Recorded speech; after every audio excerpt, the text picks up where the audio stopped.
Halo teman-teman, di video kali ini kita akan membahas mengenai berbagai jenis teks dalam jurnalistik. Dalam dunia jurnalistik, terdapat beberapa teks yang memiliki fungsi dan karakteristik yang berbeda.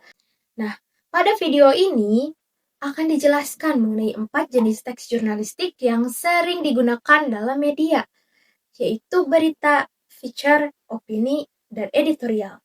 Karena setiap jenis dari teks jurnalistik ini memiliki struktur, tujuan, dan gaya bahasa yang berbeda-beda. Yang pertama ada teks berita. Jenis pertama adalah teks berita. Berita ini berisi informasi yang faktual tentang peristiwa yang sedang atau baru saja terjadi. Penulisan berita menggunakan struktur piramida terbalik, yaitu informasi yang paling penting ditempatkan di bagian awal agar pembaca langsung memahami inti dari peristiwa. Nah, contohnya adalah kasus penangkapan vape berisi narkoba di Jakarta Pusat, di mana polisi berhasil mengamankan 35 kartij dan menangkap 3 orang pelaku. Adapun struktur dari teks berita itu yang pertama ada judul, yang kedua ada lead atau inti atau pokok berita, yang kemudian ada isi atau tubuh berita. Nah, berisi penjelasan kronologi atau detail dari peristiwa yang terjadi. Kemudian yang terakhir ada penutup, yaitu berisi informasi lanjutan atau dampak dari peristiwa yang terjadi.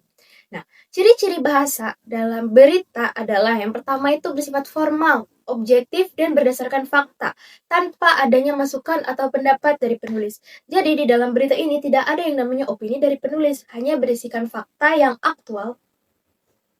Kemudian ada ciri utama dari berita. Yang pertama itu mengandung unsur 5W+1H. Yang kedua itu berisi fakta, dan yang terakhir itu bersifat objektif. Kemudian yang kedua ada teks opini. Nah, jenis kedua ini adalah teks opini. Opini ini berisi pendapat atau pandangan penulis mengenai suatu permasalahan atau peristiwa tertentu. Sebagai contoh, tulisan mengenai sampah yang dianggap sebagai persoalan klasik karena belum ditangani secara serius oleh berbagai pihak. Nah, struktur dari teks opini ini terdiri dari yang pertama itu ada tesis. Tesis ini merupakan pendapat utama dari penulis. Nah, yang kedua itu ada argumen, alasan, data, atau contoh yang mendukung dari pendapat yang telah dikemukakan oleh penulis. Nah, yang terakhir itu ada penegasan ulang, yaitu berisi kesimpulan atau solusi yang ditawarkan dari permasalahan yang terjadi. Nah, bahasa yang digunakan dalam opini biasanya bersifat kritis, argumentatif, dan persuasif karena tentu saja tujuannya untuk memengaruhi pembaca agar mempertimbangkan sudut pandang dari penulis. Ciri utama dari opini itu yang pertama, berisi pendapat, yang kedua, bersifat argumentatif, yang ketiga itu persuasif.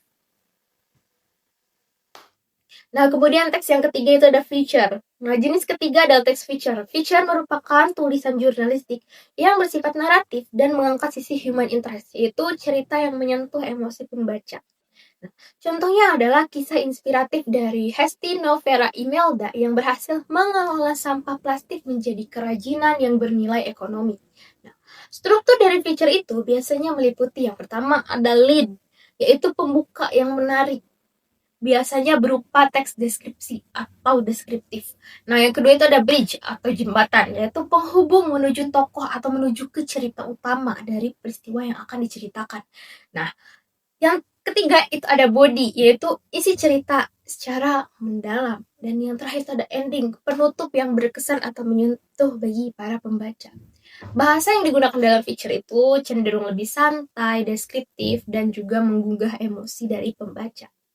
Ciri utama dari feature itu yang pertama, tentu saja berbentuk cerita. Yang kedua itu inspiratif, dan yang ketiga itu ditulis secara naratif. Yang terakhir itu ada editorial. Jenis terakhir adalah teks editorial. Editorial ini merupakan opini resmi dari media massa terhadap isu yang sedang berkembang. Contohnya adalah pembahasan mengenai kesepakatan dagang antara Indonesia dan Amerika. Nah, dalam tulisan editorial, media menilai bahwa tarif 0% dapat menjadi peluang besar bagi perdagangan, namun juga menghadirkan tantangan yang perlu diperhatikan. Adapun struktur dari editorial itu terdiri dari yang pertama, tesis. itu berisi sikap atau pandangan media terhadap sebuah isu permasalahan. Nah, yang kedua itu argumentasi, berisi data, analisis, dan penilaian terhadap isu yang terjadi. Kemudian yang ketiga itu ada penegasan, nah simpulan serta harapan atau rekomendasi. Bahasa yang digunakan di dalam teks editorial itu biasanya bersifat formal, analitis, dan evaluatif. Karena tentu saja bertujuan untuk memberikan pandangan yang mendalam terhadap suatu peristiwa.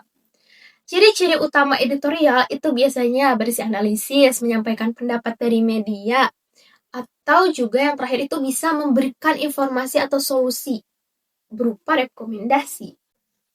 Nah, jadi teman-teman, kesimpulannya setiap teks jurnalistik itu memiliki karakteristik dan tujuan yang berbeda-beda.